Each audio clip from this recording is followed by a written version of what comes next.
નમસ્કાર મિત્રો, લાલો ફિલ્મમાં શ્રી કૃષ્ણ બનનાર સુહદ ગોસ્વામીની સંઘર્ષની સફળતા સુધીની સફર.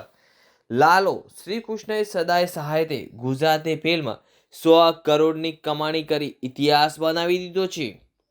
ફિલ્મની વાત સમગ્ર વિશ્વમાં થઈ રહી છે ત્યારે ફિલ્મમાં કૃષ્ણનું પાત્ર ભજવીને રાતોરાત સ્ટાર બનેલા અભિનેતા સુહદ ગોસ્વામીએ પોતાના સંઘર્ષના દિવસો વિશે નાટકથી થિયેટર સુધીની સફર 2016માં સુહદ એ બિલકુલ અજાણી સ્ટ્રીટ પ્લે શરૂ કર્યો. તે સમયે અભિનેતા બનવાનો કોઈ વિચાર પણ નહોતો. બેન્કિંગ જાગૃતિ માટેના નાટકો કરવા 3 મહિને ઘરની બહાર રહીને ગામડે ગામ ફરવું પડતું. ધીમે ધીમે અભિનયમાં રસ જાગ્યો. માત્ર 1.5-2 વર્ષમાં આખા ગુજરાતમાં ઘણા બધા નાટકો કર્યા. એક દિવસે 4-5 શો. 2017માં રાજકોટથી અમદાવાદ આવ્યા અને એક્સપેરિમેન્ટલ થિયેટર શરૂ કર્યું.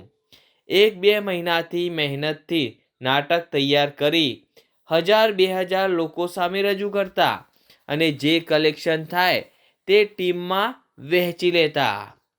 હવે જીવનમાં ફક્ત અભિનય જ કરવો છે. ગુલજાર એજ જેવી વેબ સિરીઝ અને અનેક શોર્ટ ફિલ્મો કરી. લાલો પહેલાં ડઝનેક પ્રોજેક્ટ કર્યા, જેમાંથી 5થી 7 એવા હતા કે જેના પર ખૂબ મોટી આશા હતી, પણ દર વખતે આશાઓ તૂટી. કામ મળે, પ્રશંસા મળે, પરંતુ આવક અને સ્થિરતા ન મળે. આ અનુભવોએ શીખવ્યું કે અપેક્ષા રાખવાનો કોઈ અર્થ નથી. હાથમાં ફક્ત સારું કામ, સારી નીતિ અને સતત મહેનત છે. સુહદ ગોસ્વામીએ કહ્યું કે 8-9 વર્ષ થઈ ગયા, હજી કંઈ નથી થયું. હું 26 વર્ષનો થયો. મારા પર જવાબદારીઓ છે. હું આગળ શું થશે? આવા વિચારો સતત આવતા હતા, પરંતુ અભિનયનો એટલો બધો શોખ કે પાછળ વળવાનો રસ્તો ક્યાંય દેખાતો નહોતો. લાલો જેનું સપનામાં પણ નહોતું વિચાર્યું.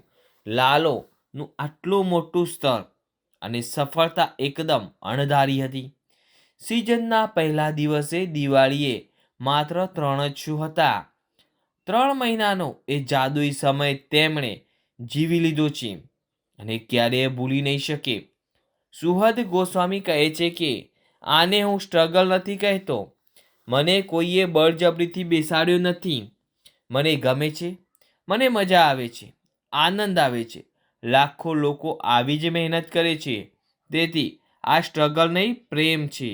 તેઓ પોતાને ખૂબ જ નસીબદાર માને છે કે કામ સતત મળતું રહે છે, ભલે પૈસા ઓછા મળે.